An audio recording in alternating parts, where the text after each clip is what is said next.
high school this summer. Would also like to note that during our summer learning camps and upcoming school year, the district will continue to look to the guidelines from the Tennessee Department of Education and the Tennessee Department of Health. Masks are recommended but not required. Additionally, our school nurses will no longer be contact tracing and quarantining for COVID-19. They will continue to follow up on positive cases. We also are welcoming families and visitors back to our schools, and we would ask everyone to continue to follow good practices of hand washing and social distancing when possible. And second, we've gotten off to a tremendous start on graduation ceremonies for the class of 21. I believe we've had 5 graduations to date and 13 more, I believe, to go. I've seen a couple of board members at the 5, seem like the 2 board members that represent those schools have been all those graduations thus far. So I look forward to seeing many of you at the next several days graduations here that we go through next Tuesday, I believe, and hoping that we can make it without rain. Now, rain's always welcome, but if we could just hold off for graduation ceremonies, it would be very much appreciated. I'm extremely proud of the class of 2021 for persevering through so many challenges this year, and I want to urge all of our graduates to be safe and make good choices as you celebrate this wonderful milestone. And finally, I want to congratulate the teams and individuals who won state championships at the state fling last month. I was thrilled to see many Knox County athletes excel, and we are very proud of all the athletes who competed. Madam Chair, members of the board, this concludes my report for this evening. Thank you. Thank you, Superintendent Thomas. Okay, with that, Ms. Satterfield is here. Fantastic. Welcome. Thank you. Okay, since Ms. Satterfield is here, if we could, because I announced that Superintendent Thomas and at least Ms. Henderson have to leave a little early to go to graduations, if we could just skip ahead to go discuss regular agenda items and then come back to the beginning, that would be very helpful, I think, for today. So the first agenda item, the annual board calendar for 2022, you'll notice on there that what is being proposed is a slight adjustment from what we have been, our agenda that we've been following, which would move from having a Wednesday work session and then the next Wednesday regular session to do the work session on Monday and the regular session on Wednesday. We did that. We had this calendar for many, many years until I think we've been on this kind of calendar for 2 years, maybe 3. So anyway, that's the recommendation. Any comments, Ms. Satterfield? Thank you, Madam Chair. I support this, going to this, but I'm just curious as to, do you know why? Because it's been my whole term has been what we do now. Do you know why we switched it over to how we're operating now? The reason that it switched to Wednesday, I want to say that it was because of this rain, was it? A lot of it was so that we could get this boardroom for those meetings. I think that's the reason it kind of changed. Mr. McMillan? Thank you, Chair. I remember and went through that. The only problem with it was, and maybe most of those folks have retired or moved on to other places, but because of the short time frame, we were continuously getting information. Like the board would meet at 5 o'clock and we get information at maybe 3 o'clock, which sometimes was not time to read it. Right. Now, having said that, the only comment that I will make, I have no objection to it as long as they get it to us in a timely fashion. But the first time that somebody comes and says that, oh, this needs to be approved, but I just couldn't get it in except 2 hours, I will support rejecting it in all probability because of that very thing. If we could start down that road, then we'll continue. And unfortunately, in my opinion, something late like that, maybe it is necessary, but it needs to be rejected to teach staff people to abide by the rules and get it in on time. And I'm not talking about the staff people we presently have. I'm just saying what has transpired in the past, been my experience. Yeah, thank you, Mr. McMillan. And we discussed the time frame because that's a big deal that if we move to this, we would have to adhere to the calendar, which says that, I'm trying to make this bigger, but I think that it would be published the Tuesday before the Monday meeting. Is that correct? So the Tuesday prior to the Monday meeting. So we discussed that when the superintendent and I talked about this along with his staff. We discussed that would have to be a hard and fast deadline, that the agenda would have to be published by Tuesday so that board members would have at least 6 days to review it. Again, it wasn't the agenda that was the problem. It was the Staff problem adding. of getting information at the last minute. And, I don't know how you all feel about it, since I guess none of you have experienced it except the super, but, Okay. those are my thoughts on it. It'll go quicker than you think. And I realize that, depending on the information, it may take some time, but still, if we're going to adhere to the rules, we need to adhere to it. Thank you. Thank you. And before I go to other board members, Mr. Thomas, would you mind just weighing in on this? Because I know in the past, one of the other issues when we were on a Monday, Wednesday was that there is if board members have questions from the work session, that it is a quick turnaround for staff members. Do you feel like there would be enough time to get answers, from Monday night to Wednesday evening? Thank you, Madam Chair. Yes, we've talked, as a staff, talked about this, and we feel like that we can make that turnaround. Part of the consideration, I think, too, was just looking at staff time, and certainly staff time doesn't really matter. Staff works whenever work needs to be done, and also. But when you look at the series of meetings that occur during a month, a lot of times board workshops going to be on the first Wednesday of the month. Board meetings going to be on the second Wednesday of the month. Commission workshops on the third Monday of the month, and commission meetings fourth Monday of the month. So, it's a situation for staff. It's just almost like every week of the month. We've got either commission or board. So, and again, we've done this and we'll continue to do it if that's what the board desires. But it would give staff a little bit of break from the evening meetings that we must attend. Thank you, Superintendent Thomas. I think Ms. Babb, and then we'll go to Ms. Owen. Yeah, overall, I support this. And my question is, so this starts January 2022, so we would basically for the rest of this till December, we'd follow what we're doing right now. Correct. And then do we expect to be able to be in the new space in January? Yes.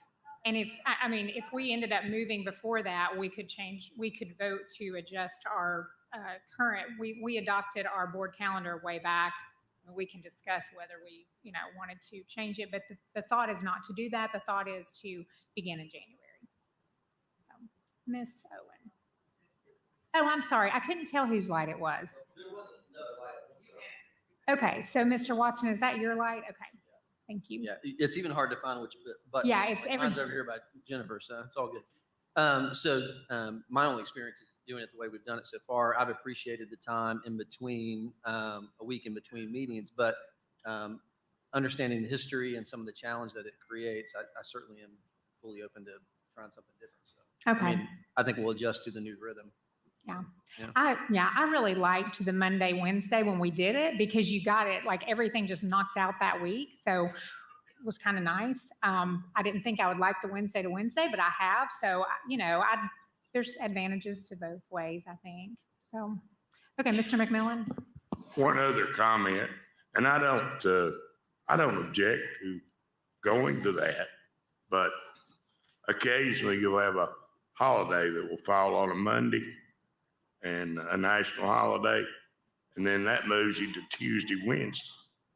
But those are kind of few and far between, but it is something that, that might occur. Thank you. Thank you. Okay, and just if anyone is here and has somebody that wants to watch, we are broadcasting live currently on ctv.org, ctvknox.org. So the meeting can be found there, and then also it will be on our website later on. Okay. All right, moving to the next agenda item. Discussion and possible action on the use of a facilitator for law enforcement memorandum of agreement process. So in thinking about this, I just made some notes, so I'm just going to kind of read what I have. I'm sure that you've all seen the letter from Mayor Jacobs' office. I've also received a letter from the town of Farragut and Mayor Ron Williams. And in addition, County Commission passed a resolution regarding this issue. So I'm sure you've all seen these. And so even though we had a conversation about this on May 19th, since there's been a lot of conversation, the superintendent and I thought that it would be important for this board to discuss it. And if we're planning to take action, that we take a vote, because otherwise it's just difficult, I think, to move forward with kind of the state of where we are. And, you know, sometimes things take a little bit of time to happen. So, of course, I want to hear board members' thoughts and suggestions. What I would like to throw out, and I'm sure everybody has thoughts on that they'll want to put forth, but what I would like to throw out is whether would be that each board member hold a community forum for their specific district and residents, and then meet with Russ Oakes, with the new chief of security, what other appropriate personnel would be involved in that, and discuss what's best for your district. And there may be case by case items that come up from that could be implemented in a more timely fashion on a case by case basis, rather than going through a long process that could hold those up, since you might want to begin something at the beginning of the school year. So that was kind of my thought, and I just thought I would throw that out there. And now I'd like to hear from board members. Ms. Babb? Sure, and I've had the opportunity, and I'm not going to put words into anybody's mouths, but I had the opportunity to talk to a couple of the county commissioners, and then because we've had graduations, and I've seen Mayor Jacobs, I've had been able to talk to him too, and just kind of been able to talk a little bit about really where these concerns are. And I have expressed to everyone that I've talked to my reason behind the facilitator. And, you know, I think sometimes that has helped when I've explained what my views are, which I don't necessarily think are the views of the whole board. But when we talked about it, my thought on the facilitator, and this is, you know, after reading Mayor Jacobs' letter and, you know, feeling that we shouldn't spend money and that we are capable of doing this ourselves, what I've expressed to them is, I don't think there's a reason to distrust Knox County schools, but I do think there are people in our community that do distrust us and don't think that our process is open and that kind of stuff. And so that was the reason I supported a facilitator, not a consultant to tell us what to do, but someone just to facilitate meetings and really to reach out to people. Because the problem I felt like with a public forum of like me holding it is, I'm going to talk to the people that are mad. Those are the people that we hear from. And I'm going to talk to my friends who usually think like I do. And they're not necessarily eliciting some of the responses that I would like to hear from particular constituents, like, you know, certain student groups and that kind of stuff. Whereas I do think, like with the facilitator, you know, we put out there all the time, and I do think we try to be very transparent and open of, you know, inviting people to come. But as we go on to all these meetings that we have, it's the same 5 or 6 people that show up.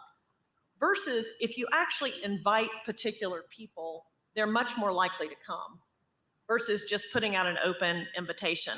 So, I mean, I'm not gonna lose sleep over whatever we decide to do.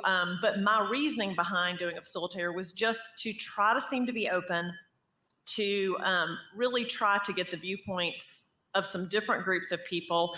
And I do think from everyone I've talked to, one of the biggest concerns was they felt like our reason for doing this was to get security out of our schools.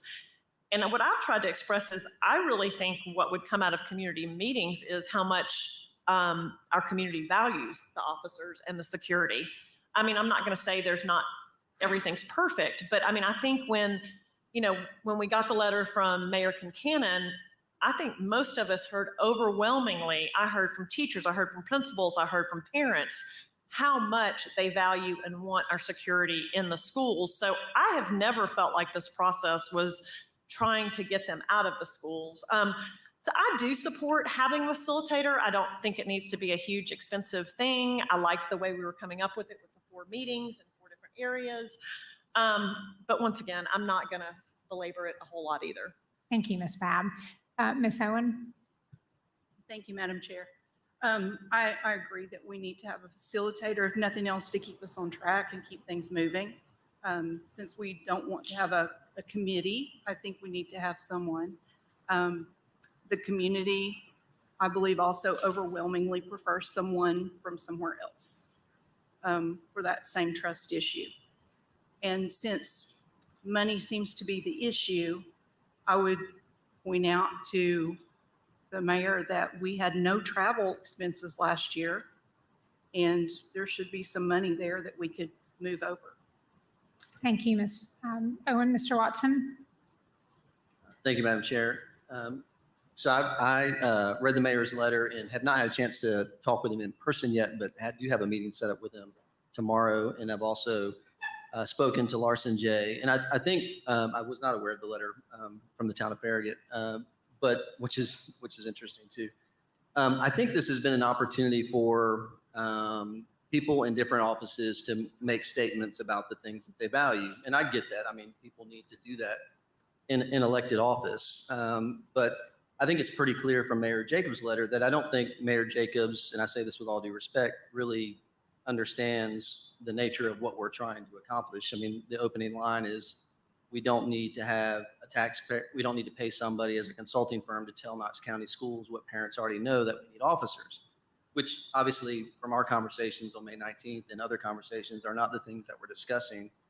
So I think to take an action based upon this letter or other resolutions that people may be making statements about, these things don't speak to the issue that we are discussing. And so to make a different action based upon something that's being suggested that we're not even talking about seems to me a little bit maybe an odd thing to do. And I do think, and I echo what Ms. Babb says, that I don't think there's a specific reason to distrust Knox County Schools, but I do often hear that. And I think the nature of any good facilitation is that it's a third neutral party that is continuing to drive the conversation forward to be able to get to some consistency in thought and idea. And if Knox County Schools runs it, there's no way for Knox County Schools to run it in a third party neutral way, because it is the party. I mean, it's the party that's most at stake. And again, I don't think, to me, it's not about individual staff or how they do things or anything like that. I just think if we're going to invite the community in a meaningful way, which I also consistently heard in our 2019 process, we didn't have an outside facilitator. The community didn't feel like they were brought to the table. I remember reading the minutes from the time the MOA was approved, and there were several board members at that time who said, hey, can we pause this decision so we can invite the community to the table? And it was still voted through. And so what I don't want to do is repeat the method that was used last time, where there was a high degree of distrust. And also too, I think, I could be wrong, I know we don't have specific dollar amounts yet, but this is going to be pennies on the dollar per student. This is not $1 million effort. This is, I mean, at $1 per student, it's less than $50,000. It's not even going to be that. So that's, the cost is fairly minimal. And not only do we have possibly funds from other line items that we can move over, we also, I think we could potentially apply ESSER funds to this too. I don't know that for sure. But I don't think this is a large expense. And I also don't know, I mean, I've not seen this to be the habit of other elected officials. I don't see other letters that elected officials are weighing on to $20,000 expenses in Knox County Schools. I don't think that's a precedent that we want, where elected officials are saying, hey, you can't spend 20 grand on this issue. And then we kind of go a different direction from that. So I do hate, I'm not going to be able to vote on this issue, but I hate the reason why. I'm taking my wife to Puerto Rico to celebrate 20 years of marriage next week. But I would strongly advocate that the board use an outside facilitation, because I think that's the best opportunity to set this process off on the right foot. Because it says to the community right out of the gates, we're going to use facilitation to bring you to the table in a meaningful way. And I also appreciated, Ms. Babb, what you were saying. I didn't think about this, but when you were talking about, like, if we run this ourselves, like individual meetings, who's going to come? I mean, I think you're right. Like, it's going to be the people in my district that I always hear from that are mad. And it's going to be like people who like to hang with me. And I'm not sure that's the people I most need to hear from in terms of this process and what we do with the MOA. And as Ms. Babb, again, already stated, the public needs to be real clear that the memorandum of agreement is between KCS and law enforcement institutions. So by the nature of reviewing and possibly amending the MOA, by definition, we're saying we're keeping them at the table. I mean, that's who the contract's with. The process is not how do we disband the MOA. That's not what we're talking about. We're talking about how do we review and amend it with the other bodies who are law enforcement agencies. So this is not about, again, I made this statement at least 3 other times now in other meetings. This conversation for some has become about who loves police and who doesn't. And that's not the conversation we need to be having as a Board of Education. Although I know people will make statements about that. So I probably said way more than I just needed to, but it's just interesting to me that we're, not that we're talking about this, I think that's important, but it's easy to see that people are using this as an opportunity, as a platform to make statements. And I don't want our Board of Education to get sucked into that. People can do that and they, go for it. But I want to get to the business of addressing the MOA. And I think facilitation is the right way to do that. Thank you, Mr. Watson. Ms. Satterfield? Yes, thank you, Madam Chair. I echo everything that's been said, and Daniel, actually, my light's been coming on and off because I was like, is it even necessary? Because everything has been said. There's been 3 attempts to make a decision for Knox County School Board that we haven't made a decision on anything. And so there's been 3 outside entities that have created more of a mess than we even desired or even intended. And so I would like for Knox County Schools to stay in the mindset that we're doing our jobs as Knox County School Board members, and our discussion and what we're deciding to do is what we have been hearing from community members and what we know to be true from previous experiences with the MOA, that community was not involved. So this is the opportunity to get it right. But it just feels like a bunch of mess from outside entities that's making our jobs really, really difficult. Thank you, Ms. Satterfield. Mr. McMillan, and then we'll go back to Mr. Watson. Thank you, Madam Chair. I guess this one would be for the superintendent. Have you ever confirmed to what level, if the city mayor was going to participate? We have a meeting scheduled for this Thursday with the city mayor, Mayor Kincannon. Well, it would appear to me, I mean, it's not something that's popped up. She's had plenty of time, and it appears that she either wants to participate, but it's more like she wants to say she wants to participate, but string it out. We need to know yes or no, one or the other. I agree, and we sent a letter last week, and as a result of the letter, we got a meeting. So I'm hoping Thursday will reveal whether or not the city wishes to continue with the MOA or pull out. So. Can I ask you something? I mean, not that you need me to tell you how to do that, but could you, in your conversation with her, could you tell her that you need to know, and if she doesn't give you a level of satisfactory participation, that you will assume that the answer is no? Yes, Would sir. that be okay with you? Okay, I think. Yes, sir. I think the board would appreciate that. I think, I don't know. But anyway, I'm not, it doesn't have anything to do with whether you support police or not police. The fact is that the public, I believe, from the people I've talked to, it's not all people in my district, it's different districts that I've had conversation with. And I don't know that I've talked to any police officers whatsoever in reference to this subject. But I do believe overall, Knox County citizens and taxpayers expect to have some officer in the schools.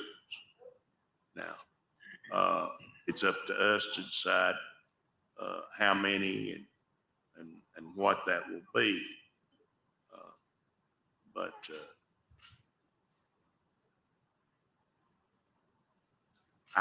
for that reason, I sort of support what Mayor Jacobs said in his letter.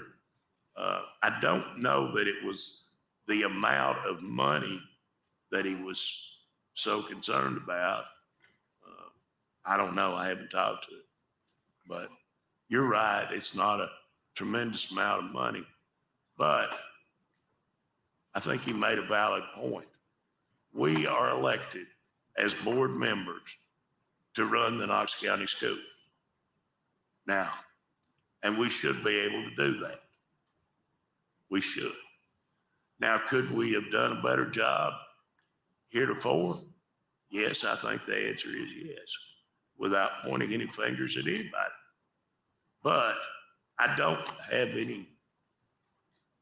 any reassurance that a facilitator or whatever you want to call it would make that any better. I believe that there are intelligent people sitting around this table and that they should be able to make decisions. Now, what we might do, it seems like it's more, with one exception, and that was a tragic exception. It seems like it's more of an area or a community problem than it is a school problem. And I don't see any real need in getting into making more out of it where people are not having problems. I just can't see that if they're, and from what the people I've talked to, they haven't. Oh, you might have a fight or something. You don't have any shootings or killings in the vast majority of our schools. And I think that this board could very well function. And if we were to determine not to have a facilitator, then I think probably what we should do is in the area that's been impacted the most is Miss Satterfield's area. And I think we should step back for a little bit and let Miss Satterfield be the point person. She knows the community. She knows the people. And they've got a new principal, and work with those people as well as the superintendent, and then come back to us with a reasonable suggestion that could apply in that particular situation. Thank you. Thank you, Mr. McMillan. Mr. Watson? Thank you, Madam Chair. So three things. One is, I think, Mr. McMillan, I appreciate your comments. I think some of what you were discussing is elevates the conversation even beyond the specifics of the MOA, which is what I think we're around facilitation. And the reason why I think the MOA is such an important, tricky document, and I want to elevate this for the public because I want to make sure people understand why I even brought this issue up in the first place, is the MOA is between basically three entities: Knox County Schools, the Knox County Sheriff's Office, and the Knoxville Police Department. And we have our own force. So all three of those institutions have people with arresting capabilities within Knox County Schools, and can carry handguns in Knox County schools. And whenever you have a multiple law enforcement agencies occupying the same space, that becomes a unique challenge. And it's not about any one particular institution or any one particular officer that's carrying a gun or not carrying a gun, but it's the whole premise beyond chain of command and also when you have jurisdiction. I mean, there's a reason why multiple law enforcement agencies don't occupy the same jurisdiction often, because when things hit the fan, it gets really tricky in terms of who's supposed to do what, when, and how. And the other authority that we also have within Knox County Schools that doesn't carry handguns is our administrators. So you have multiple authorities all occupying the same space. And the current MOA is 9 pages. 1 page of that is a signature page. It's very large print with very large margins. And as I've spoken to people, not just in the community, but in schools and even some law enforcement, they acknowledge that it's a fairly vague document. And it's fairly vague in terms of how those entities should interact in any one space at any one time. And I know of situations, not just within Miss Evity's district, but also in my district, where things did hit the fan and people weren't sure exactly how to operate in that specific mode. And to me, those are the types of the things that I want to hear from the community. I want to hear from that parent who's got that kid with autism who acts in a certain way that looks strange to you and I have a kid with sensory processing disorder, so I understand this, where it looks like bad behavior, but it's actually something you can't control and it's a disability. And I want to know how law enforcement is going to interact with that kid. I want to know what the expectation is. And our MOA doesn't really address that in terms of those other groups. And so to me, there's real things that the community, if given the opportunity, will be able to speak into outside of should we have law enforcement or not. That's one question of 1,000 questions in terms of how we do school safety and security with multiple agencies occupying the same space. And I think anybody from a common sense standpoint will say, oh yeah, that would be challenging. If you have multiple people with weapons who all answer to different groups occupying the same space, that would be a challenge. Our only way to mitigate that challenge is that document. That's the only thing that we have in writing to mitigate that challenge. And so to me, that's the reason I brought this issue up in the first place is we need to have an opportunity for the community to engage in a meaningful way. And I'm not trying to give away my responsibility as an elected official. What I'm saying is, because we hire lots of people to do lots of things, that I know, and Ms. Babb said this in the last meeting, I don't know that we have the skill set in this body to do that type of facilitation. And I also don't know that the community would trust it because, again, we are the party that is the lead in the contract, in the MOA. So we can't operate at an arm's length because, I mean, we are all up in it. And so that's why, again, a good facilitator, all they're doing is moving the conversation forward. Mr. Thomas, and I didn't tell you I was going to ask this, and if you want Renee to speak to it, she sent me some notes on this earlier. But would you just let the board know what steps you've already taken since May 19th in response to possibly hiring a facilitator?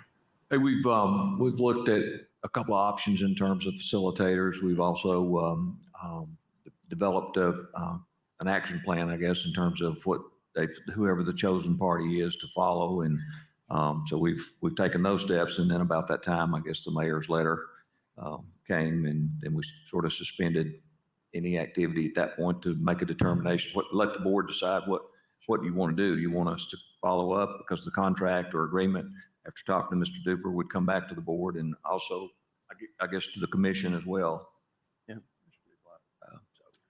So thank you, Superintendent. So, and I know you don't have dollar amounts yet. We're not to that point. But this is going to be hard for you to do because of the position that you're in. And I totally respect that. And you and I had this conversation a little bit earlier the other day. But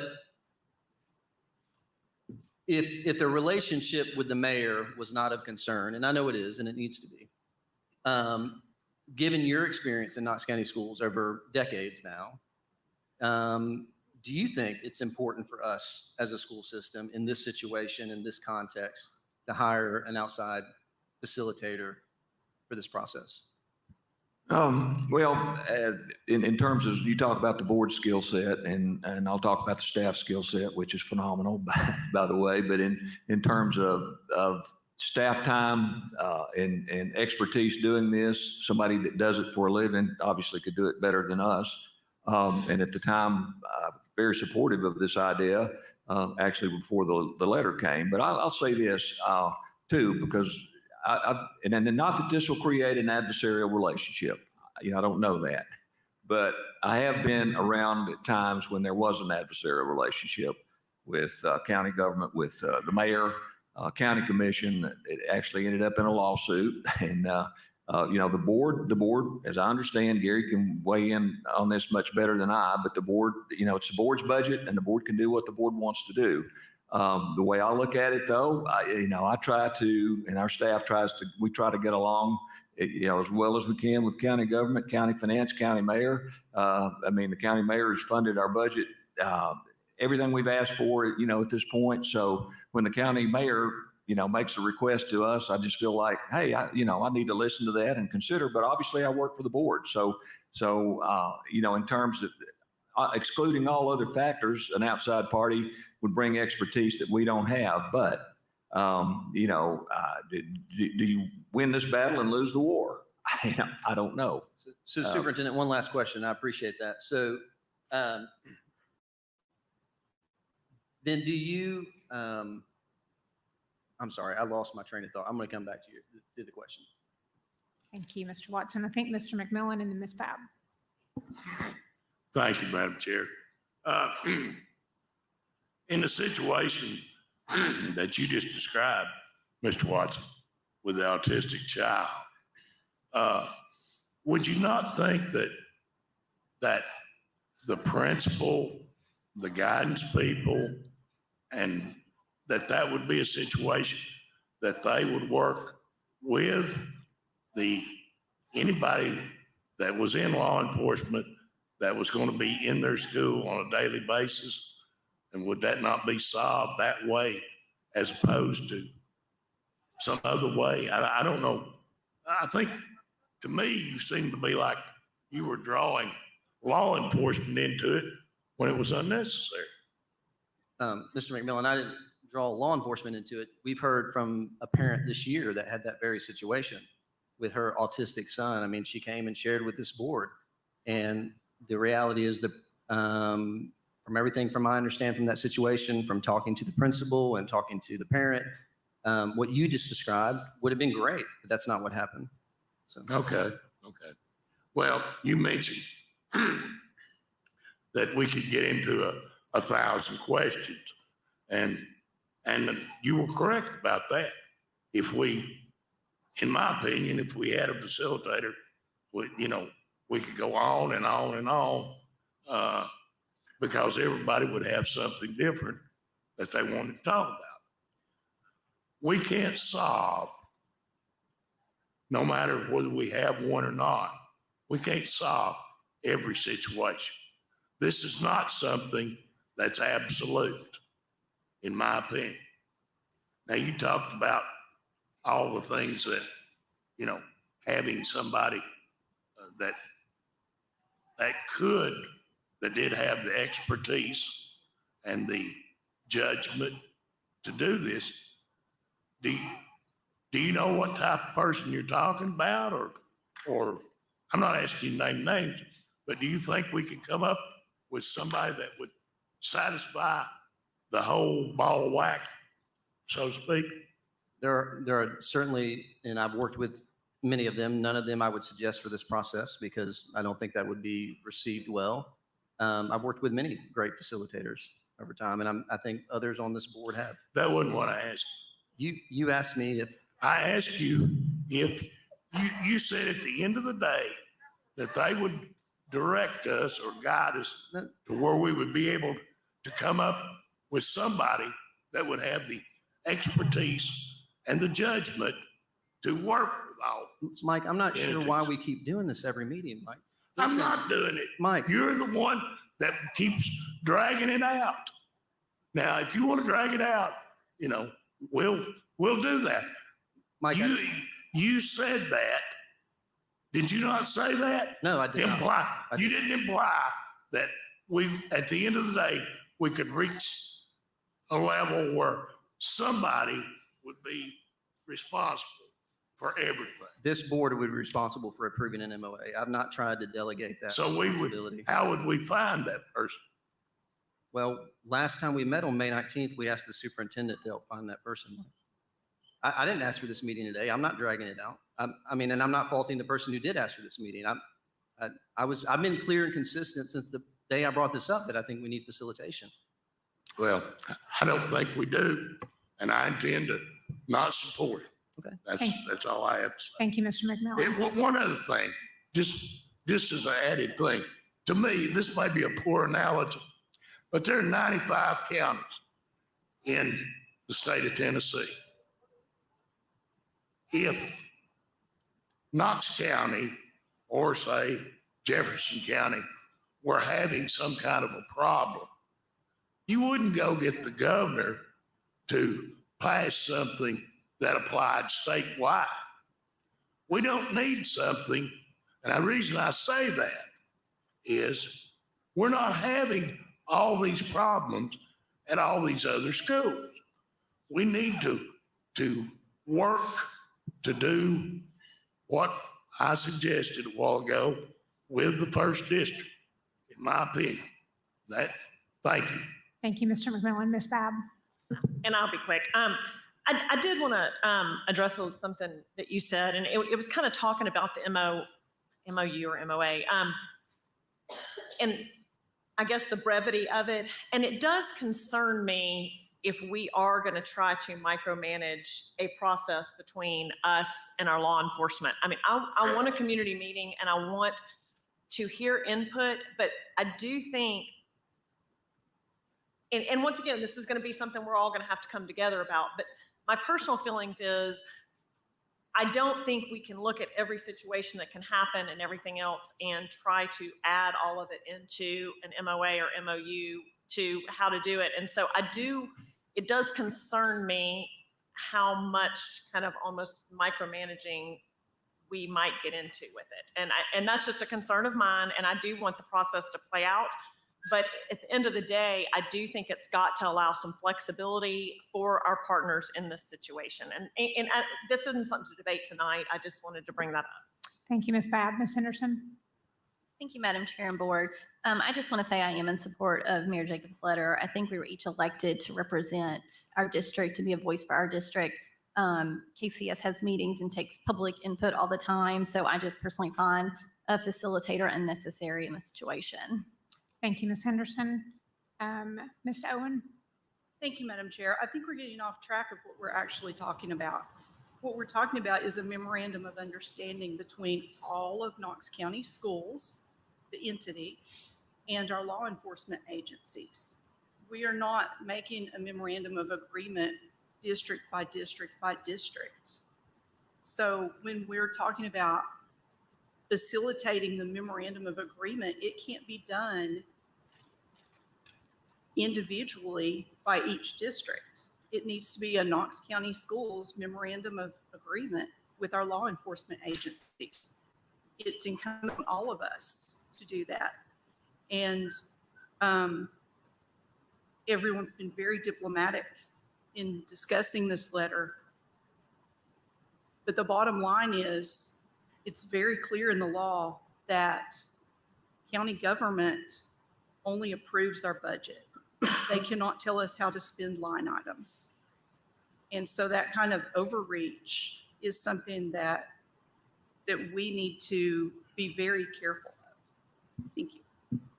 Thank you, Ms. Owen. I think I had Ms. Satterfield and then Mr. Watson. Yes, thank you, Madam Chair.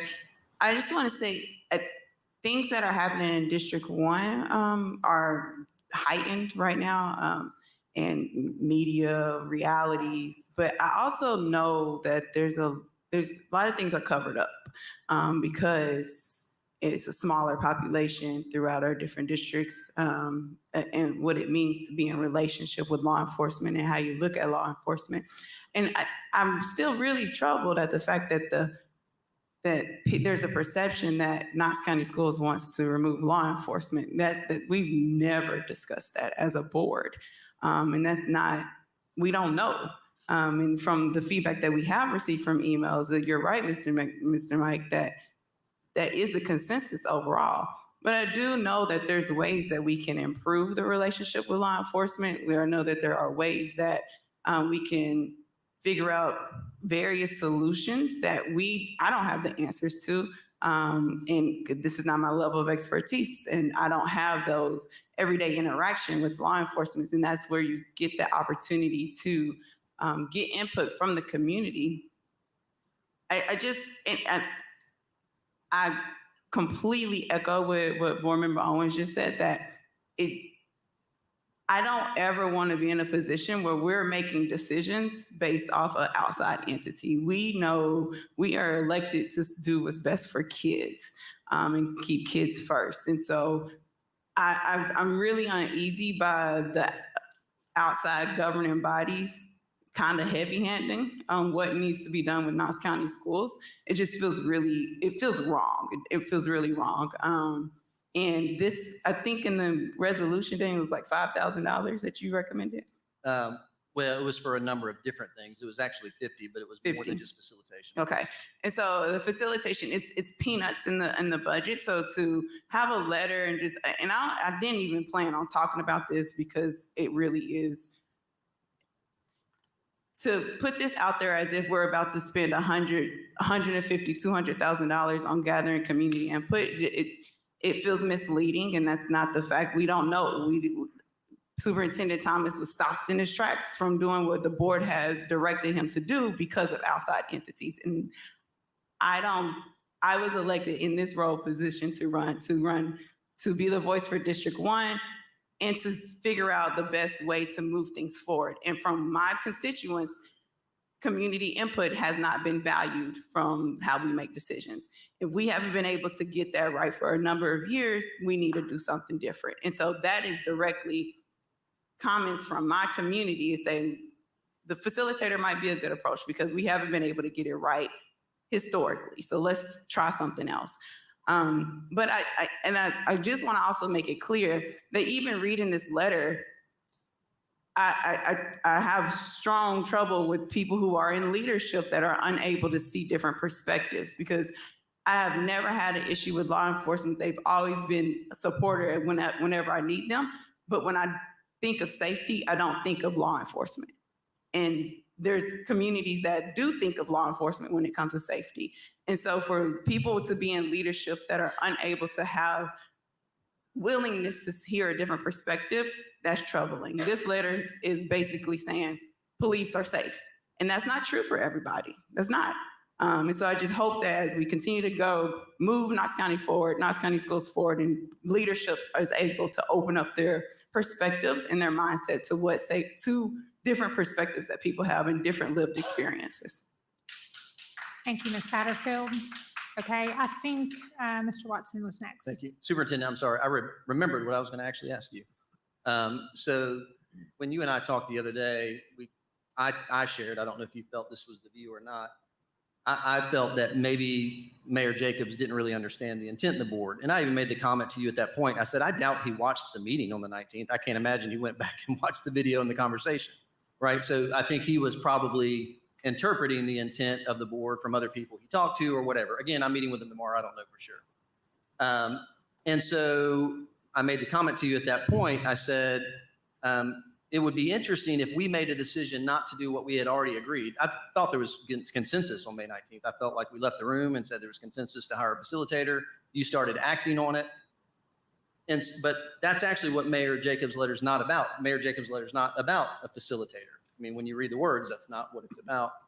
And so I thought it would be it would be a shame, actually, if we changed our course about something we chose to do because we got a letter about something we weren't intending to do. And so I asked at that time if you've been able to speak with Mayor Jacobs to help give him some context about what we're actually intending to do. I've not been able to do that yet, but I'm curious if you've had an opportunity to speak Mayor Jacobs and provide some context.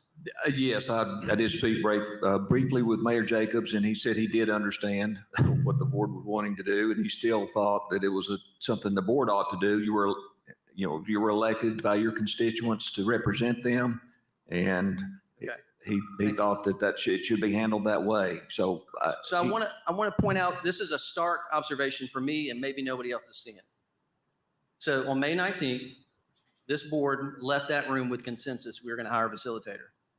We got a letter from another elected official that said, hey, you're the board, you're the elected body, you should know what to do. And because of this letter, we're now going to change what we knew to do on May 19th, potentially. So that's an interesting dynamic because we're saying, well, yeah, we are the elected officials. We should make decisions, but we're making them potentially based on a letter from another elected official that's not over Knox County Schools. And that's not an indictment on Mayor Jacobs. Mayor Jacobs can make comments about whatever he wants, whenever he wants. And I respect that. His comment was, you're the school board, do what you think to be best. And on May 19th, I thought we had decided what we thought would be best. I mean, we left that room, and I think the superintendent felt that way because he started acting on it. I mean, I don't think you would have acted unless you felt there was consensus, right? That's correct. But I guess as a result of the events that took place, I want the board. I get, Bob, to I tell totally me get what where to you're do. at. You're like, hey, I don't want to keep going without board approval. And I get that. And I'm down with an approval. I'm just saying in this room, in this conversation, we're saying potentially that, oh, well, yeah, maybe now we don't want a facilitator. But the only thing that changed was we had somebody say, hey, you're the elected board, do your job. So I don't know. That just to me is an interesting dynamic and observation.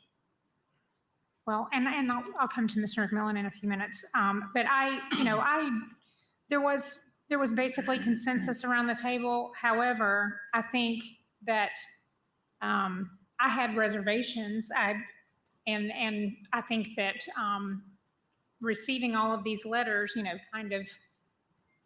kind of caused me to pause and think about it. And I mentioned on the 19th that I'm concerned about getting into micromanaging what's happening amongst the bodies and in specific situations in schools. And I'm not sure if, I think a couple of things. I agree with Mayor Jacobs that we have a representative form of government. We've been elected to represent our constituents. And so we need to do that. And I think also that the agencies, we can help identify what the issues are, but I think at the end of the day, the agencies are going to have to come together and figure out, do we need more training? Do we need more guidelines that are written procedures?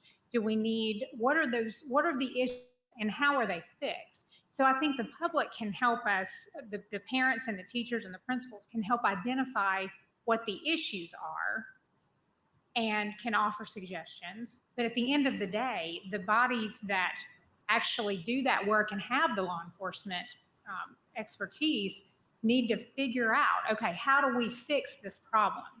What is the problem? Okay, then they're going to have to be the ones who help, who really hammer out how to fix it. And obviously, parents will have some suggestions. But the other reservation that I have is going through a big, long process. And as far as the MOA is concerned, I'm not sure we're going to have a much more specific MOA than we currently have. So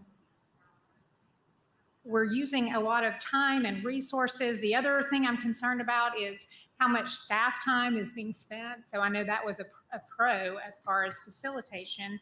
But I know we want the staff to focus on academics and focus on, it just seems like everything's kind of gotten pushed down and we want to get that back to be in the forefront. So I'm concerned about that also.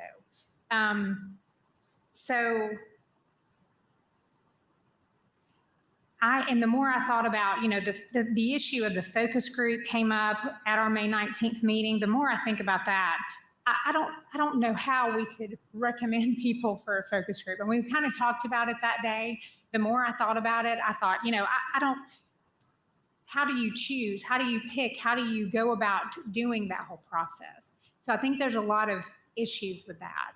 So after all of these things, that's why kind of in my mind, I came back to board members having, their own public forum, getting information, and then sitting down with the decision makers to say, here's the problem.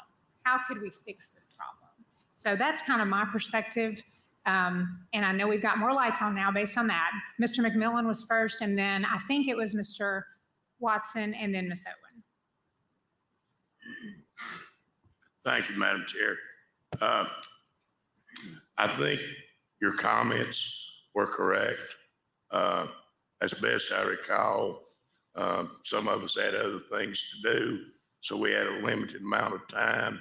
And it was like, it's been thrown out here, but the ones that did not object, it wasn't that they were fully supportive of it at that moment. It was just like, I'm not going to say anything now. I want to think this over and have a little time. I think that is where Mr. Watson may have misread things. But in reference to what Ms. Owens said about we were getting away from it, in certain places, we don't have a problem, Ms. Owens. So why do we need to come up with something to correct that or look at correcting it? I just think you need to concentrate on where the problems are and deal with that. Thank you. Thank you, Mr. McMillan. Mr. Watson. Yeah, thank you, Madam Chair. Ms. Horn, I agree with all the statements you made. I think all those are considerations, and I think at the end of the table, those groups will need to get into the room and hash it out.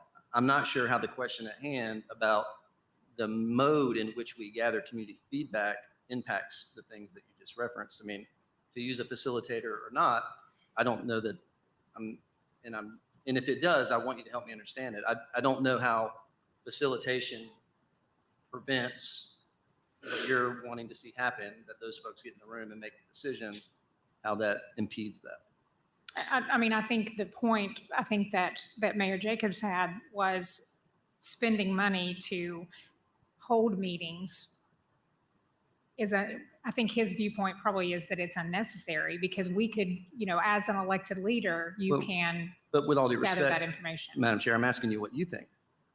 How does facilitation potentially impede your objective of getting the stakeholders at hand to ultimately make a decision? I think a lot of the concern, I think the fact that we've gotten letters from all these different entities is that hiring a facilitator really elevates the conversation into a much bigger, a bigger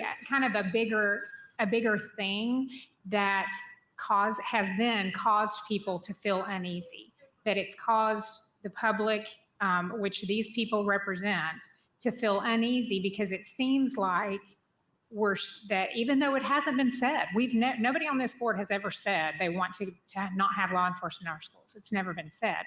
But I think the conversation itself has made people uneasy. Sure. Yeah, I appreciate that. And I would say that some of these letters actually add to that overall concern that people are feeling. I mean, because actually it's all been letters so far. I think we've gotten 5 letters now. So 5 letters this board has gotten from different entities, a community group, another to both mayors, 3 mayors, I guess, and a county commission. So all those letters have actually been the thing that have confused the situation and elevated it. And I guess I would just advocate for this board to control the narrative and do what we think is the best thing to do, irregardless of what's the line on, what's the headline on Knox County Sentinels about the latest letter we received. I mean, which I think the whole point of today's discussion is that we can't do that actually if we haven't had a vote on something. So I agree with you. Yeah, so that's kind of where we are currently. Ms. Owen? Thank you, Madam Chair. I think our focus needs to be on our students and our schools and absolutely not on letters that we receive, regardless of who they're from, especially when many of those letters are not even addressing what we're talking about. They're addressing a completely different issue. It's completely clear in many of the letters and the emails that we've gotten that it's not that people disagree with having a facilitator or with reviewing the MOU. It's that they don't understand what we're talking about. And if we're going to look at that and be swayed by people who don't even know what the issue is, then we have a pretty serious problem. I would also say that another reason we need a facilitator is because this very thing that we're doing right now.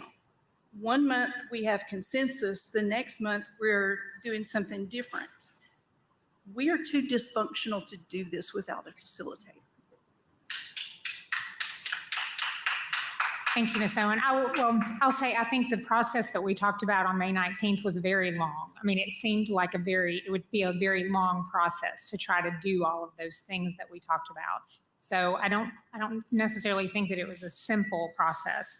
Bottom line also, as far as whether we're dysfunctional or not, I think that we, as Ms. Babb made a reference to last time or a past meeting, is that we are voting to represent our constituents. So I think we're voting to represent our constituents. So I'm not sure that, I guess I question if we go through a big, long process, whether we're going to kind of get back to pretty much the same MOA that we currently have, because I think that there are other issues that need to be dealt with and agreed upon with the actual people doing the work. So, I don't know that would actually end up in an MOA because it would be too specific. So I'm also looking at the end result and where we're trying to arrive. Ms. Christie. Yeah, I don't really have a strong opinion about it either way. I stated in the very beginning that it was a conversation I felt like I should be involved with my community. And I don't really think that we're too dysfunctional to have the conversation. I think people are hearing pieces of what other board members are saying, and they're focusing on these pieces, because I've heard everybody say that it's a conversation they'd be willing to have with their constituents. And I think so we're kind of picking and choosing. Maybe we've not voiced strong opposition against one person's opinion, but I still think that we've had all these other opinions have been there all along. Mm-hmm. Thank you, Ms. Christie. Okay, any other conversation? Okay, so thank you for that conversation. Let's go back and begin with the consent agenda.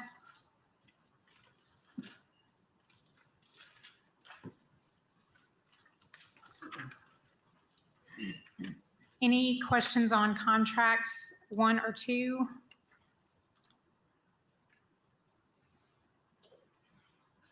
Three or 4? 5 or 6? 7, 8, or 9? Okay, and then board policy, I-161. Mr. Dupler, would you like to comment on this, or we can go straight to board questions, whichever? I can, Madam Chair. Thank you. And I think Jason Meyer can help us with maybe some more specifics from his end, because this is something this department deals with day in and day out. But I can tell you that there were several concerns that were coming before the school system and the reason for this proposed policy. The foremost one was, and I struggle with the word, surreptitious recording, in other words, recording without knowledge and without all parties' knowledge. And although we realize that it's not a crime in Tennessee because it's only one party consent, that does present a problem when school personnel and parents and other professionals come together to try to work out something that's in the best interest of a child. And then they either don't know about the recording, or perhaps someone comes with the recording to the meeting unannounced and just says at the beginning of the meeting, oh, hey, here's my phone, I'm recording this. So that was one issue that was presented to us. Another issue is that FERPA, and that is that once a recording is made, that it has to be it has to be held onto by the school system, has to be part of the educational record, and so that's something that the school system likely would need to have some procedures around in addition to a policy, because again, that's a requirement from FERPA. And then I think another concern was the fact that these IEP meetings can be quite long, hour, 2 hours, 3 hours, and then someone might take a recording and just take a very small snippet of that recording completely out of context, out of a very long meeting. So that was the impetus for proposing the policy. Thank you, Mr. Dupler. Mr. Myers, would you like to weigh in on your department's view, and or we can go with questions, either one. Thank you, Madam Chair. I can do both. You know, Okay. the position of my department would be that we support the policy. You know, it essentially what it will do is it'll allow us to develop some procedures around this policy, right? The policy is in no way banning recording these meetings. It's asking that you give notice, and then there's, you know, an approval mechanism within it, right? So it allows us to explore the purpose of the recording. Some of the concerns I've heard coming from folks would be, you know, it's a two-parent family, one parent is sick or unable to attend. Would that be an absolute no? It's probably something we would permit, right?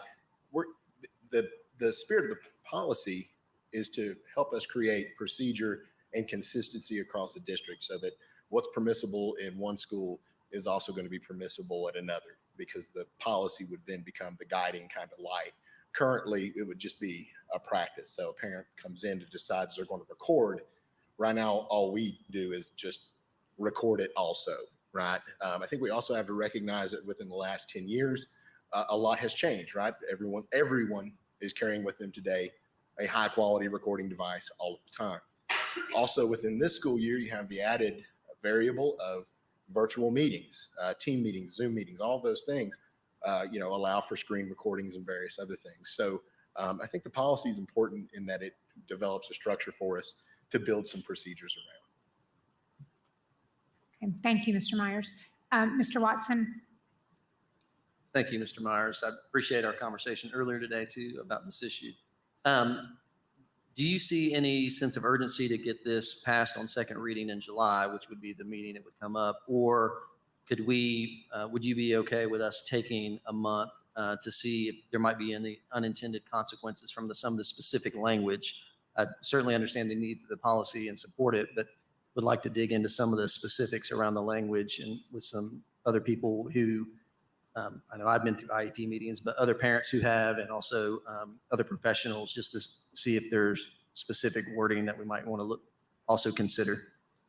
Sure. Yeah. And if that were the pleasure of the board, to answer the question the short way, no, this is not an emergency, something that we're trying to get pushed through immediately. Like when we spoke earlier today, we'll have IEP meetings rocking and rolling from now until August, even with school not being in session, right? There'll be various evaluations and new IEPs and things that we have to get done, and we're going to roll forward with those, whether this policy is in place or not. So it's not an emergency. It's not something that I'm like, oh gosh, we've got to get this in place by August. I do think it's an important policy. I think it's something that the board should consider. Sure. But it's not like an emergency kind of thing where it's, man, we got to get this done right now. Yeah, thank you. I appreciate that. As I mentioned earlier, I won't be at the meeting next week to make this motion, but if anybody would want to do that, I would support pushing pause on this for a month and let us look into the word language a little bit more. But thank you. Thank you, Mr. Watson. Ms. Fab? Yeah, I feel like the intent of this is just full disclosure of when taping's going on. And I guess I heard from a parent, at least one, that kind of a concern over the B part. It's not a problem of like them having to ask permission, but the B on, like the parent that contacted me sort of said, you're frazzled in a meeting. Sometimes you just want it so that you actually have documentation at the end so that you know what went on. And I've never been in an IEP meeting, but I've been in sort of a tense meeting where I walked away and I'm like, well, what did really happen? So I sort of saw what they were talking about. And so I think there was a little bit of concern on when that would be requested, when it would be denied and why it would be denied. So that was one question I had. And the other one is on the bottom where it talks about recordings that Knox County Schools does. If we do the recording, is that available for the parents to have access to? So in terms of if we did the recording, would parents have access? The answer would be yes, because it would become part of the student's record. Okay. If we recorded the meeting. In terms of when we would say no, just impromptu being asked that, I think, it gets to intent. Is there some sort of malicious intent to moving forward with the recording, right? If a person genuinely just wants it so that they can revisit it later, I think that that's something certainly that the principal could consider approving if that was the decision they wanted to make.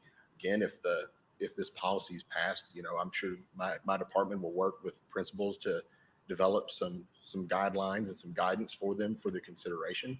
I would also say that, a big part of the IEP team process is the meeting notes. The meeting notes are part of the IEP. They're agreed upon and reviewed during the IEP team meeting, like any other part of the IEP team, right? So that in itself becomes something that a family can revisit in terms of trying to reflect on the meeting. So if there's something that family wanted to be included in the meeting notes and it was appropriate to do so, it would be recorded there. When I say recorded in this instance, I mean documented.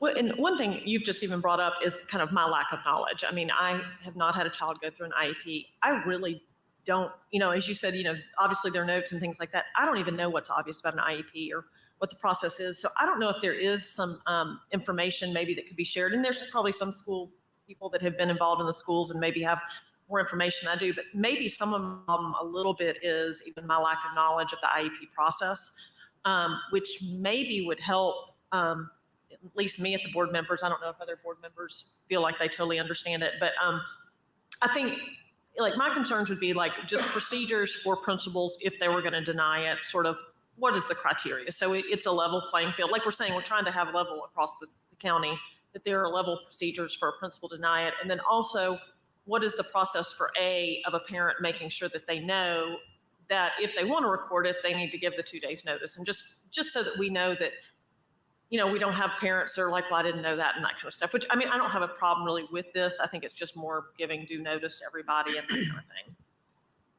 Thank you, Ms. Fab. Ms. Satterfield? Yes, I just have a clarifying question. So without permission, recording is prohibited. And if it still happens, it just goes to the student's file. I think that the question that I was addressing where I said it would go into the student's file was if for some reason we as a district said we're going to record the meeting, then would the parent have access? And the answer would be yes, because it's part of the student record. I can't imagine a scenario where we would say we're not going to approve the recording and then record it ourselves. If I think there would be reciprocity there, and we would say no recording, and that would include ourselves and also not record. Okay, I don't think I asked it right. Thank you for that answer. That's good information too, but I didn't ask the question right. What's the consequence if they record it? Well, because I have my question is currently, maybe this is kind of to your question too. Currently, can people record without our knowledge? Is it permissible that they can currently? Is that what you're asking? No? If this passes. Okay. They get denied. Okay. Sure, go ahead, Mr. Thank you, Madam Chair, Ms. Satterfield. So yeah, that's a good question. And the answer would be that if somebody's, recording without the district's knowledge, then then at least the district would have something to say, hey, maybe we need to redo this, or maybe we need to go back and, revisit this because, because this was done without this procedure. The whole point of the policy and resulting procedures that Mr. Myers is talking about would be to put those parameters around it. Right now, I mean, frankly, you're dealing, for lack of better terms, wild, wild west. I mean, anybody can record, because Tennessee is just the one party consent state. And, Knox County Schools isn't doing that, as Mr. Myers is saying. I mean, Knox County Schools isn't making these recordings, but what you're doing is you're having third parties come in and then, make such recordings. And then we obviously can't control that at all. Once it's done, it's done. Thank you, Ms. Satterfield. Ms. Owen? Thank you, Madam Chair. I'd like to see this policy go through the usual process, the usual adoption process, and go through policy review so we could have some discussion about a lot of this language. Anytime we try to prohibit something without consequence, I don't think we can prohibit it. There's not a way to do that when there's no consequence. So it may just be that the language needs to be adjusted to, I guess, more positively encourage permission rather than prohibiting, because I think that gives someone, it would make me want to report it. So I think if we could have some time to discuss this in the policy review process, I think we might find some other ways to say this that might work out better for the goals. Thank you. Thank you. Thank you, Mr. Myers. Okay. All right, moving on to grants. Any questions on A or B? C or D? Ms. Satterfield, your light is on, but I don't think you need for it to be. Thank you. Okay. Any questions on E? All right. Any questions on contracts A and B? C and D? E and F? Okay. And that gets us to the end of the, oh, I'm sorry, Mr. Watson. I'm sorry, I missed it in the order. Is it okay if I ask a question around D4, the contract with, or the items and contracts with talking points? I missed that being read. I was trying to follow along. Okay, let's see. D4 on the talking points, yes. Yes. Sure, go ahead. Yeah, thank you. I appreciate that. Mr. Myers, would you mind just sharing a little bit about what talking points is and why it's a valuable opportunity for some of our students and how we might even potentially leverage it to a further extent in the future? Thank you.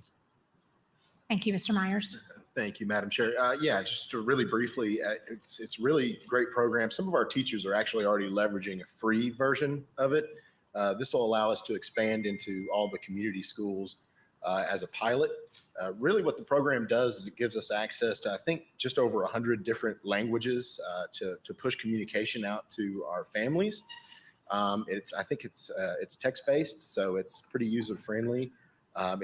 It's really intended to supplement what we already have, so it's not going to replace School Messenger or anything like that. That's not at all the intent. The intent really is just to give our staff one more tool to sort of tackle the challenges that we know we have with communication. The paid version gives us some tools where we can analyze who's actually receiving the message, are they accessing the message, and that information. And I believe we can cross-reference that with what's in Aspen to sort of determine is the phone line still active? Do we need to try to get updated contact information and that sort of thing, which would be it's incredibly valuable, right? We know that some of the families we serve, their contact information changes frequently, so it gives us another tool to help with that as well. So should be a pretty great opportunity. I know Ms. Schlischer and her department are really excited to get it rolled out. But again, its intent is to supplement what we have and just give staff another tool to communicate with families. Yeah, thank you. I'm excited about it, and I had not heard about it prior to it being brought to the agenda. And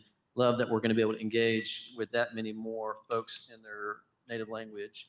And also, correct me if I'm wrong, but it is text-based, but if a parent were for whatever reason to not be able to, if they're not able to pay their cell phone bill and don't have text that month, they also have an app they can download to the phone, so they can still receive these communications even if their cell phone plan is interrupted, correct? Yes, that's correct. And I believe we can also send video messages as well for families who maybe are not literate in their home language. So Right. it gives us a lot of tools. Fantastic. Thank you. Thank you, Mr. Myers. Okay, thank you so much. I think, any other questions on the agenda? All right, then we will move to public forum, please, Ms. Fab. Okay, I'd like to now call Gordon Gibson. Please state your name and county of residence, and you have 5 minutes to speak. Thank you. I'm Gordon Gibson. I live in Knoxville at 523 North Bertrand Street. Upon first glance, policy I-161 appalled me because it seems to me to be 180 degrees out of sync with where the school system would want to be. Now, I do understand that surreptitious recording of any meeting is uncomfortable. But I can imagine if I were a parent going into an IEP meeting, knowing my child has some needs that will need to be addressed, I would really want to be assured that I could record the meeting so that I wouldn't have to say, could you spell that? Tell me, I'm not sure I understood. Could you repeat that again? If I'm a parent going in, talking to 2 or 3 or 4 school officials, I would want that okay. This basically says you may not, unless you ask permission and we grant it, which we don't have to. So I think this at best needs reworking. I've had some experience of being in meetings where people are tense. I spent 7 years as a federal investigator investigating employment discrimination claims. When I walked into a company's offices to begin the investigation, I was not the most popular person in the room. People were tense. It was my job to assure them of my fairness, that I was interested in the facts. I wasn't interested in skewing any facts. In an IEP meeting, it's the school officials who hold those cards and need to be caring for the parents so that the parents can care for the child. So please rework this so that it is student positive and parent positive and protective of the rights of the staff members. Certainly, it could say there shall be no recording without permission and announcement. Fine. So at the beginning of an IEP meeting, one of the questions would be, are you recording this? You may, if you wish. Okay. The answer to that, everybody then knows, is it being recorded or not? But this policy, as written, really doesn't do it. Thank you. Thank you. Aaron Keck. Please state your name and county of residence, and you'll have 5 minutes to speak. My name is Erin Keck, Knox County. I want to address the letter that Mayor Jacobs wrote to all of you, in which he says that he strongly opposes using tax money to hire outside consulting firm to tell the district what every parent in Knox County already knows: law enforcement officers are a necessity in school. First of all, let me tell you that he does not speak for this Knox County parent. I do not believe that law enforcement is as much of a necessity as social workers, nurses, and guidance counselors, of which not all Knox County schools have on a full-time basis. That is what this parent believes is a necessity. Also, he was incorrect in saying, as some of you have addressed, that you are wanting to have someone tell Knox County schools what to do, but instead to have a neutral third party come and listen to the concerns of people in this community. I'm really not sure why that's such a problem with some of you. Listening to some of the things that were said tonight, I just want to address the idea that this is a specific school or community problem and not a school board problem. That's erroneous. These instances happen in multiple districts, and we've heard that from parents in these meetings themselves. And so I take that a little bit of offense to that. I grew up going to Knox County schools, and I'm a parent of a child in Knox County school.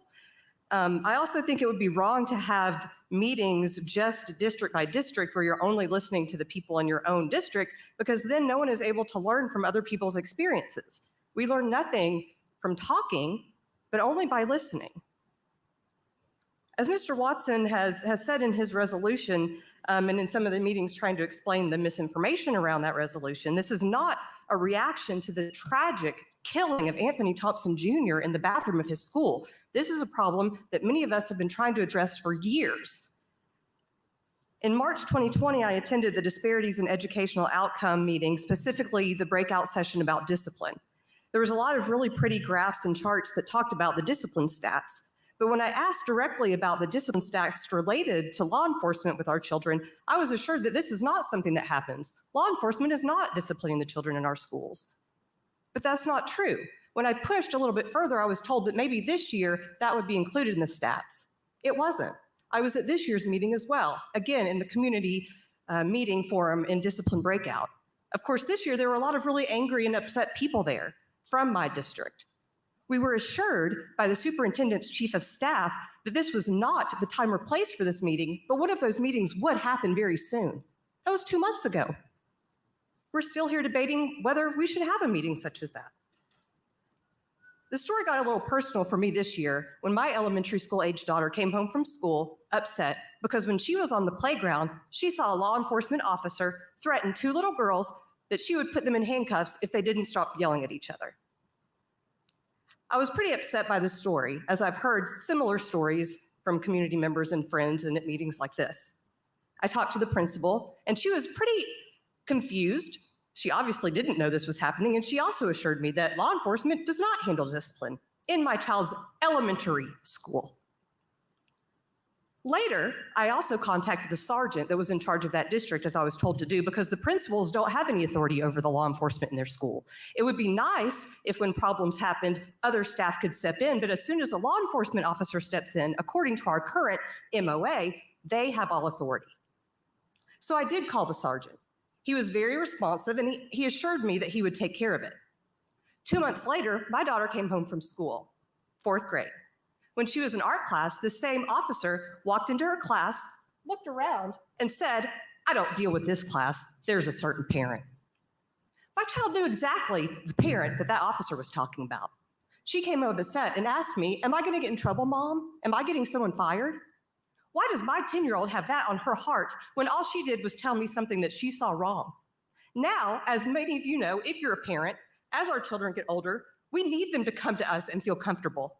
My daughter now doesn't feel as comfortable coming to me because she thinks she did something wrong by reporting this, and that I did something wrong by going and speaking up. This law enforcement officer singled my 10-year-old out in front of her entire class. Again, I spoke with the principal. I spoke with the sergeant. I was assured they would take care of it. I think it is very important that we have these community meetings because, as has been pointed out, there is so much misinformation coming from the media and other elected officials. It's also clear to me that many of you didn't read his resolution when he first wrote it. And I'm going to end by saying if my daughter went to school and did not complete her reading assignment, she would be in trouble both by her teacher and by me. Thank you. And happy anniversary, Mr. Watson. Thank you very much. That concludes public forum. Thank you, Ms. Babb. Okay, and we have board forum.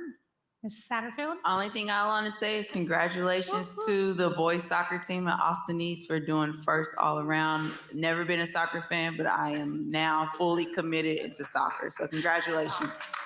Beep, beep. Yes, congratulations to them.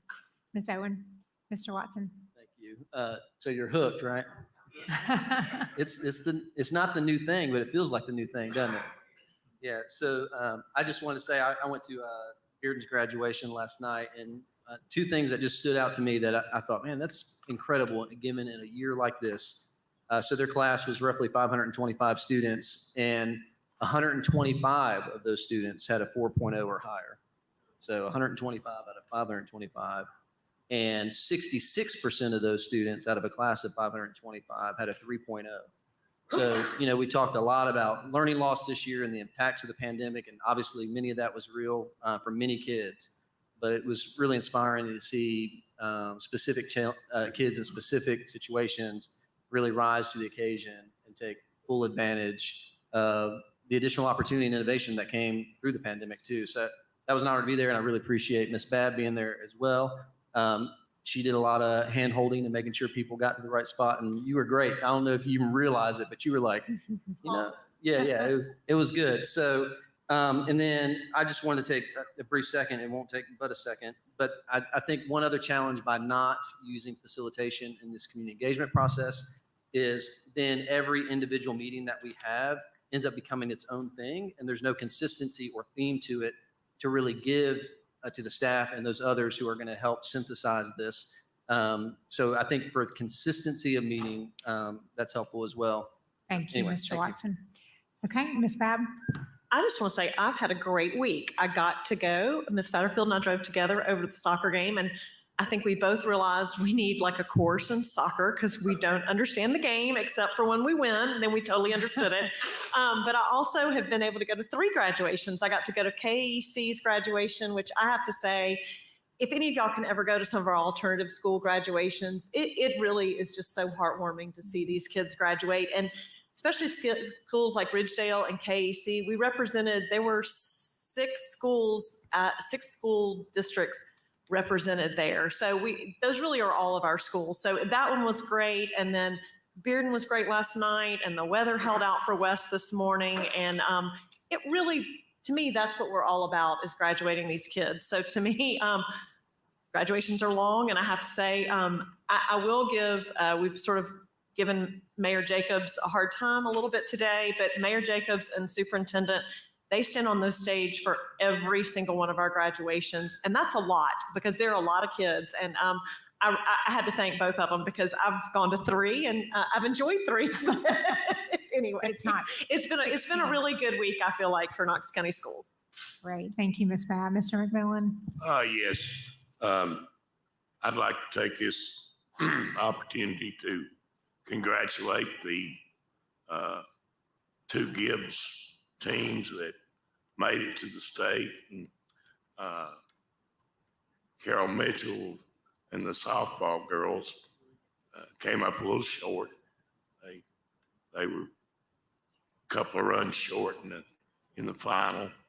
But Coach Jeff Davis and his boys baseball team did finish, and they won the championship. And it's I think it's, I don't know, he's won it before at least once, maybe more than that. I do know he's been to the since '96 when he became the coach. He's been to the state tournament with a team 40% of the time. So that's pretty good. He's won over 500 games. And he and Carol both, I don't know how many games she's won, but but they're both graduates of Gibbs High School when they came back. I think I'd like to commend them as well as the kids. Thank you. That's great. Thank you, Mr. McMillan. Okay. And I know we have state winners for the Farragut High School girls softball, so we're very proud of them. And for the other teams that traveled to state that maybe didn't do as well, but they competed, and so a lot of fun things going on. So it's nice to end on a happy note. Mr. Jen, we're glad you're here. You have any comments today? Okay. No, not really. I haven't ever actually, I know these board meetings are on YouTube and, they're 2 or 3 hours long. I've never actually sat through an entire one, but having now done so, it's very interesting to hear all the things that we're talking about, all the things that are impacting the students of this county. And, I think if I can give any input possible, that would be very great. I'm glad for this opportunity to be able to do this. Thank you all. Okay, thank you so much. All right, and we are adjourned. Thank you.